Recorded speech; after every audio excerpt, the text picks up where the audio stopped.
je le serai. Elle ne prie pas, mais il croit dans son cœur et il l'a.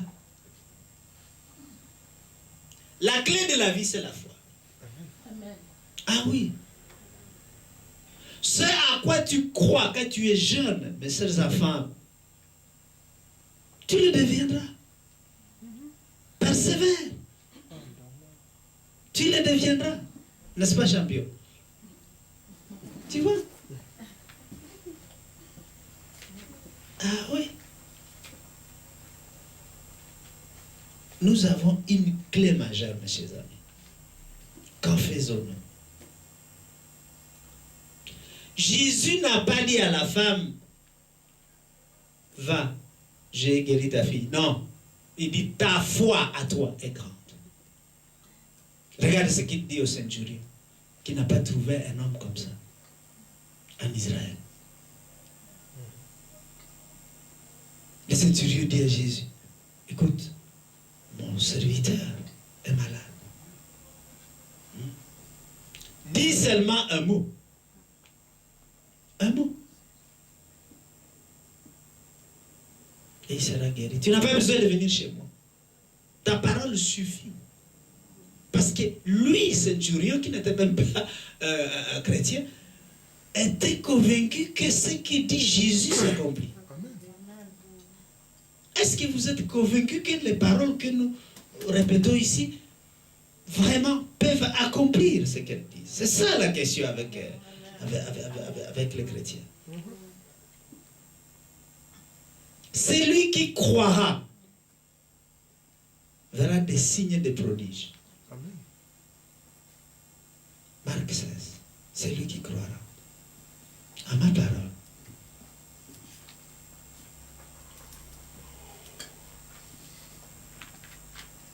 Mes chers amis, il y a un deuxième principe. So my beloved one, the second principle, L'obsession de Dieu, the passion or the obsession of God, c'est qu'on le croit. is that we believe Him. Dieu est obsédé que tu le crois. God is obsessed that we believe Him. Est-ce que vous comprenez ça? Do you understand? La première et vraiment la dernière chose qu'il vous répète tous les jours, crois. So the only thing He always repeats is believe, believe. Hébreux 11. Hebrew 11. Dieu est obsédé qu'on le croit. God is obsessed that we believe Him. Tous les évangiles, il n'y a que croire, croire, croire, croire. All the gospel is believe, believe, believe. C'est le message le plus important des évangiles. That's the important message from the gospel. Que Paul reprendra aux Romains. That's the one Paul will also Pour bring l'enseigner to the aux Roman. non-croyants que nous qui n'étions pas élus.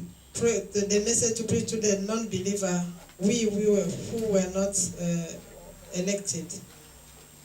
Hébreux 11, c'est le chapitre de la foi. Lisons le premier verset au verset 6. Hebrew 11.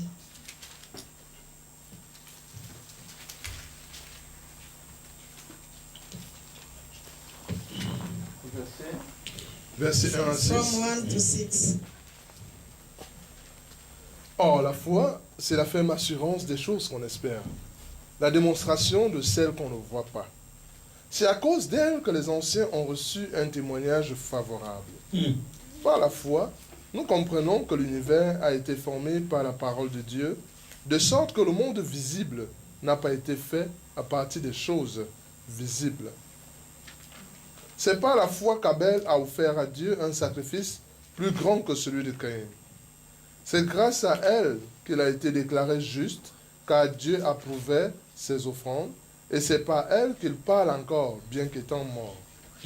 C'est à cause de sa foi qu'Enoch a été enlevé pour échapper à la mort, et on ne l'a plus retrouvé parce que Dieu l'avait enlevé. Avant d'être enlevé, il avait en effet reçu le témoignage qu'il était agréable à Dieu. Or, sans la foi, il est impossible d'être agréable à Dieu. Car il faut que celui qui s'approche de lui croit que Dieu existe et qu'il récompense ceux qui le cherchent. Amen. Alléluia. Alléluia. Lèvons-nous et prions pour cette parole de foi. So let us stand and then let us pray for this word of faith. Hebrew 11 from 1 to 6. Tout le monde, levez-vous. So Quelques instants. let us stand, each one of us. Nous levons pour honorer la parole de Dieu. We stand only to honor the word of God. La parole de Dieu, c'est Dieu lui-même. Because the word of God is God himself. Nous l'honorons parce qu'il c'est Dieu qui We nous parle. honor him because he is God who is speaking to us. Seigneur Dieu, fais descendre le don de foi sur chacun d'entre nous ici dans cette salle, en fait d'honorer ta parole. Saint-Esprit qui nous a été donné en témoignage de notre reconnaissance du Seigneur comme notre Sauveur et notre Maître. Oui, Seigneur, Saint-Esprit, éveille la conscience de chacun à la dimension de la foi que tu as déjà mis à la disposition de chacun d'entre eux.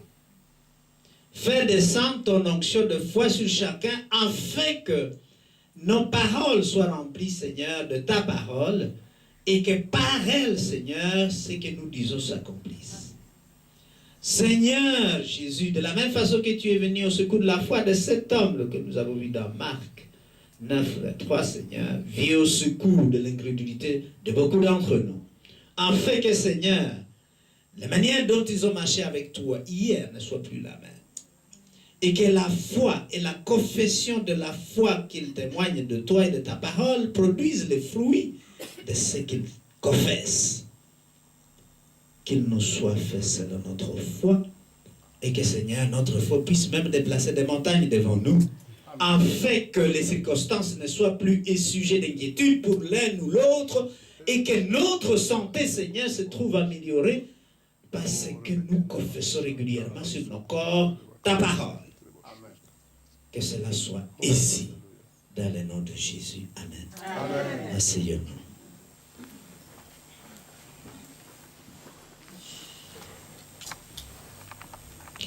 Donc la foi, c'est croire à une chose qui est invisible et dont on n'a pas de critères physiques. First is to believe in something which is not visible. And we don't have any criterion, physical criterion for that. C'est d'être assuré dans son cœur. To have the assurance in your heart. La conviction à l'intérieur de soi-même. To have the conviction inside que cette chose dont je rêve, je la ferai.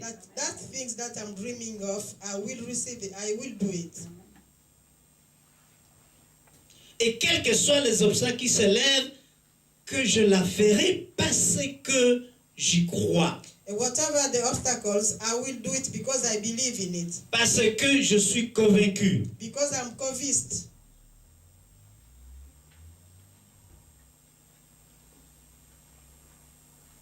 Beaucoup de choses se lèvent contre nous. Many things can rise against us. Mais je déclare ici que ce sont des illusions. But I declare that those are only illusions. Ta douleur est une illusion. Amen. Your pain is only illusion. L'autre jour, j'ai prié pour ma femme parce qu'elle avait mal sur le côté. Je lui ai dit, écoute, on va prier parce que nous n'avons pas d'autre choix. Alors j'ai pris une fois, bon, ça va un petit peu mieux. J'ai pris une deuxième fois. Elle dit non, je crois que ça va mieux, nettement mieux. Bon, elle restait 2 jours comme ça. Mais je l'ai vu l'autre fois, de nouveau, elle dit que ça fait encore mal. J'ai dit, mais pourquoi tu ne pries pas toi-même, tu imposes la main à cet endroit et tu chasses cette douleur. Parce que ça ne fait pas partie du temple de Dieu que tu es. Alléluia. Amen. Le Saint-Esprit habite en chacun de nous qui avons cru, n'est-ce pas? Amen. Non, il n'habitera pas une maison qui est défectueuse, n'est-ce pas? Non. Alors, dis à ce même Saint-Esprit qui est capable de ressusciter un corps mort de Jésus notre Seigneur, de bien réorganiser les cellules dans ton corps. Tu peux le faire une fois, ça ne marche pas, tu continues, 2e fois, 3e fois, même si c'est 7 fois, vas-y. Il n'y a pas de problème à ça. Le Saint-Esprit doit honorer la parole de Dieu. que tu proclames quand tu pries.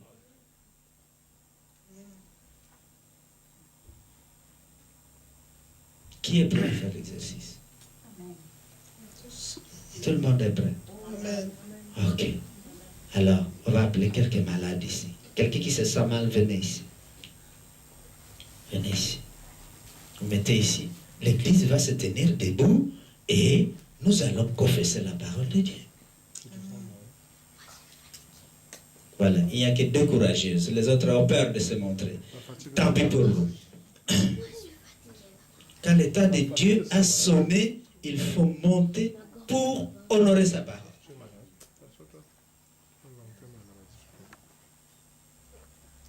Maintenant, vous qui vous tenez ici, je vais vous demander la question simple. Est-ce que vous croyez que Jésus est capable d'enlever toute douleur de votre corps? Amen. Est-ce que vous êtes convaincu qu'il peut le faire? Amen. Est-ce que vous priez pour vous-même chaque matin? Amen. Elle est honnête. Je suis fatiguée. Je ne prie pas. Je dis, Seigneur, il n'y a que toi. Chaque matin, je le remercie pour ma santé. Oh oui, ça, merci pour ma santé. Mais la patience, ça a son prix aussi. Hein. C'est une qualité de l'esprit, la patience. Hein? Hein? Alors l'église va se lever. Nous allons confesser la parole de Dieu pour eux. Il n'y a pas de miracle à ça. C'est lui qui doit agir à travers sa parole. Mais il faut notre foi et il faut la foi de ceux qui reçoivent le message. La parole dit dans... Je vais d'abord lire quelque chose très particulier que l'Esprit m'a donné ici. Psaume au chapitre 6. Psaume chapitre 6. Parce que toutes ces personnes disent qu'ils ont déjà prié, certains sont fatigués, d'autres continuent à avoir mal. Alors nous allons implorer le Seigneur, nous allons le supplier maintenant. Prenez tous vos Bibles au psaume 6. C'est une prière de supplication que vraiment David aussi a faite dans ce moment de longue attente pour être libéré. Psaume chapitre 6. Parce que les ennemis dans notre vie, ça peut être la maladie, n'est-ce pas? Ça peut être le manque de finances, n'est-ce pas? Ça peut être le manque de relations. Ça peut être n'importe quelle situation problématique dans votre vie. Dieu et sa parole sont un, n'est-ce pas? Donc pendant que nous déclarons cette parole, c'est Dieu qui la descend sur la vie de chacun d'entre nous ici. Mais nous devons la recevoir par notre foi à elle, en croyant qu'elle peut faire ce que nous ne pouvons pas faire, ce que les docteurs ne peuvent pas faire. Alors si vous pouvez lire Pasteur Foucault, Psaume 6. Au chef du chœur, avec instrument à cordes sur la harpe à 8 cordes. Psaume de David. Éternel, ne me punis pas dans ta colère et ne me corrige pas dans ta fureur. Si tu as un péché quelconque, c'est le moment de le confesser, d'accepter que Dieu ne puisse pas te punir pour cet écart par rapport à sa loi ou à sa marche. Aie pitié de moi, Éternel, car je suis sans force. Guéris-moi, Éternel, car je tremble de tous mes os. Alléluia. Mon âme est toute troublée. Et toi, Éternel, jusqu'à quand me traiteras-tu ainsi? Alléluia. Reviens, Éternel, délivre-moi. Sauve-moi à cause de ta bonté, car dans la mort, on n'évoque plus ton souvenir. Alléluia. Qui te louera dans le séjour des morts? Je m'épuise à force de gémir. Chaque nuit, mon lit est trempé de mes larmes. Il est inondé de mes pleurs. Mes yeux sont usés par le chagrin. Tous ceux qui me persécutent les affaiblissent. Éloignez-vous de moi, vous tous qui commettez l'injustice, car l'Éternel entend mes pleurs. L'Éternel exauce mes supplications. L'Éternel accueille ma prière. Tous mes ennemis sont remplis de confusion et d'effroi. Ils reculent, soudain couverts de honte. Amen. Alléluia. Amen. Alléluia. Vous recevez cette parole? C'est une supplication de Dieu pour qu'il puisse intervenir dans la maladie, mais aussi pour tous les ennemis qui se moquent. Remarquez qu'au verset 7, il insiste que il s'épuise à force de gémir et que chaque nuit, sa couche est baignée de larmes. C'est la prière jusqu'au sang, en fait. Même Jésus en a eu au jardin de Gethsemane, n'est-ce pas? Pour que Dieu puisse le délivrer de tous ces trucs qui allaient lui arriver. Parfois, nous passons des situations pareilles. Ouais. Et Dieu l'écrit dans sa parole afin que nous sachions que ce n'est pas une part seulement pour quelques-uns, mais que ce sont des situations qui arrivent continuellement dans la vie des hommes. Ouais. Alors maintenant, après avoir évoqué cette prière forte, cette supplication avec gémissement et pleurs, nous allons donc confesser la parole de Dieu dans Ésaïe 53.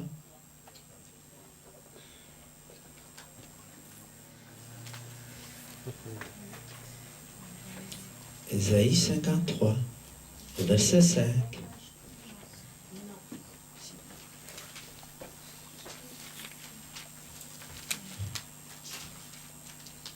Mais lui, il était blessé à cause de nos transgressions, brisé à cause de nos fautes. La punition qui nous donne la paix est tombée sur lui, et c'est par ses blessures que nous sommes guéris. Amen. Amen. Amen. Amen. Donc, quelqu'un a payé le prix de nos guérisons. C'est Jésus à la croix qui les a pris. Ce châtiment nous a été le rachat pour toutes nos meurtrissures, toutes nos maladies, toutes nos infirmités ont été prises par lui. Et donc, la clé, c'est que cette parole doit accomplir ce qu'elle dit dans mon corps, dans ma vie. Alléluia. Amen. C'est très important de la confesser. Applique, Seigneur, cette parole aux personnes qui se sont manifestées ici devant toi. Fais que ta parole, parce que Dieu dit, je ne suis pas un homme pour mentir. Ce qu'il dit, ne le fait-il pas? Dit Nombre 23, verset 19. Et donc, s'il le dit, il doit le faire. Sinon, il n'est pas Dieu. Croyons-nous à cela? Est-ce que nous croyons à cela? Alors, pour ceux qui sont ici, touchez l'endroit qui vous fait mal dans votre corps. Évaluez la douleur maintenant avant que nous prions. Alors, les autres. Et les autres, tendez vos bras vers eux. En signe de bénédiction. Et nous allons prier. Priez ce que vous pensez. Nous prions en langue ou dans des paroles audibles. Priez, priez, priez. Évoquez le Seigneur maintenant. Oh Dieu de bonté, Dieu de miséricorde, Seigneur. Dieu, remplis-le, Seigneur, de ton esprit maintenant. Oui, feu du Saint-Esprit descend sur eux.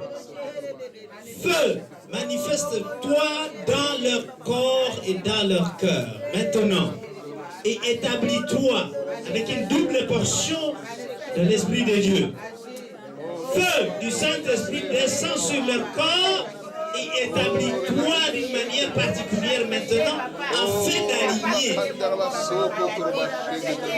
les cellules de leur corps avec ta parole. Car c'est par le meurtrissure de notre Seigneur Jésus qu'ils sont guéris. Maintenant, établis-toi, feu du Saint-Esprit. Brûle toutes les cellules qui ne sont pas en alignement avec la paix de leur corps.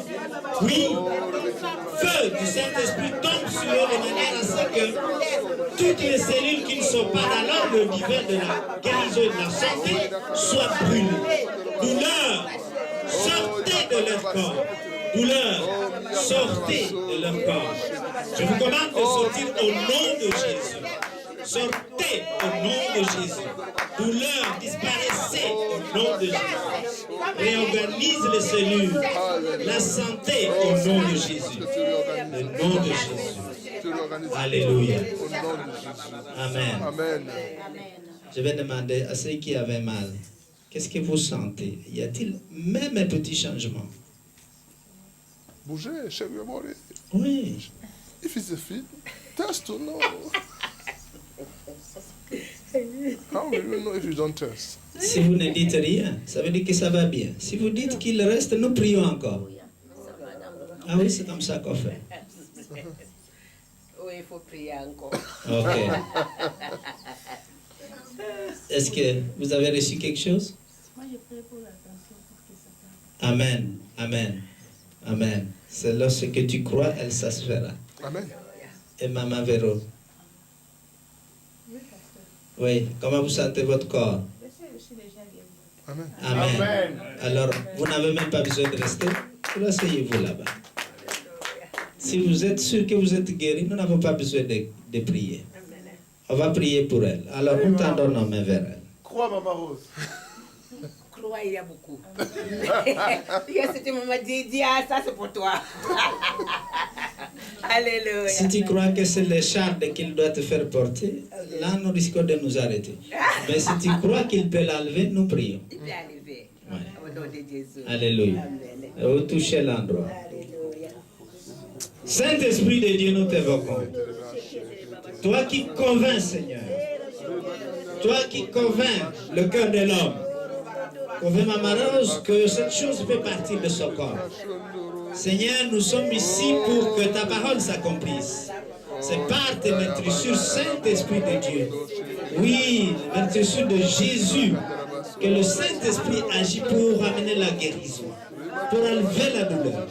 Nous déclarons, Seigneur, ce corps te temple, Saint-Esprit, et toi tu n'habiteras pas une maison avec des infirmités, et nous désirons que tu puisses par le feu, Saint-Esprit, agir pour amener ce qui n'était pas d'être présent dans ce corps. Oui, Saint-Esprit, augmente la dimension de sa foi afin qu'elle reçoive ta guérison. Saint-Esprit, feu, remplis-la. Remplis-la comme jamais auparavant. Feu de l'Esprit. Envahis toutes ces cellules qui perturbent la bonne marche du corps que tu habites. Oui, au nom de Jésus, nous déclarons toute douleur nulle et non avenue. Nous la chassons dans le nom de Jésus. Et nous proclamons que ce corps obéit à la loi de l'Esprit qui aligne harmonieusement toutes les cellules afin que le corps soit sain et totalement guéri. Dans le nom de Jésus. Dans le nom de Jésus. Do you feel anything? Yes. But it's going to be okay. It's going, or it is. Not yet, but I believe it's going. Amen. Okay, be seated then. Qu'il te soit fait selon ta foi. Amen. C'est ce qui dit la parole aussi. Yes. Alléluia. Nous allons clôturer cet enseignement ici. Et il faut savoir que la seule chose pour laquelle Dieu est obsédé, c'est la foi. C'est la foi. Parce que lui ne ment pas. Sa parole est la vérité donc. Amen. Et donc, la vérité n'est pas ce que tu vois devant toi. J'insiste. Chaque obstacle, même ce que vous sentez dans votre corps, c'est une illusion. La vérité, c'est que Dieu veut que tu sois à pleine et bonne santé, comme a dit Paul. Amen. Qu'est-ce que tu crois? La douleur dans ton corps ou la parole de Dieu? Et donc, chaque matin, tu dois confesser, ce n'est pas ta volonté que j'ai ce mal.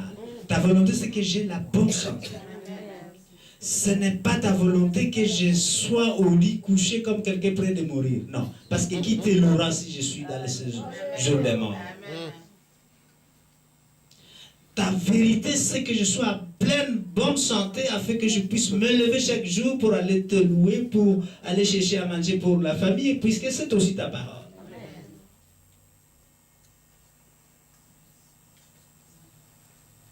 Et donc, ces confessions produisent la conviction en nous. Et dès qu'un homme est convaincu, ou une femme est convaincue dans son cœur avec la parole de Dieu, automatiquement le reste suit. Parce que ce que tu déclares et avec ta conviction, eh bien, ça produit la bénédiction de la main de Dieu. Amen. Parce que alors tu es un avec la parole de Dieu et donc tu es un avec Dieu. Amen. Nous devons montrer plus de zèle pour ce qu'est la parole de Dieu que les gens dehors. Qui, eux, ont plus de zèle pour ce qu'ils font pour eux-mêmes plutôt que par la parole de Dieu. Je vous rappelle que la foi, c'est une denrée qui est distribuée à tout le monde, croyants et non croyants. Si tu crois, alors tout est possible pour toi. Amen. Alors, à quoi croyons-nous pour que nous restions dans des positions dans lesquelles nous n'aimons pas? Ça veut dire que la parole n'a pas encore trouvé sa place dans notre cœur. Si tu crois à ce qu'on te dit, ou qu'un médecin t'a dit plus que ce que la parole de Dieu dit, tu auras la récompense du médecin. Car ici, il est dit que celui qui s'approche de Dieu croit que Dieu est Dieu, car il est le rémunérateur de ceux qui le cherchent. Alors, comment peux-tu t'approcher de Dieu sans croire à sa parole? C'est ce qu'il est en train de dire.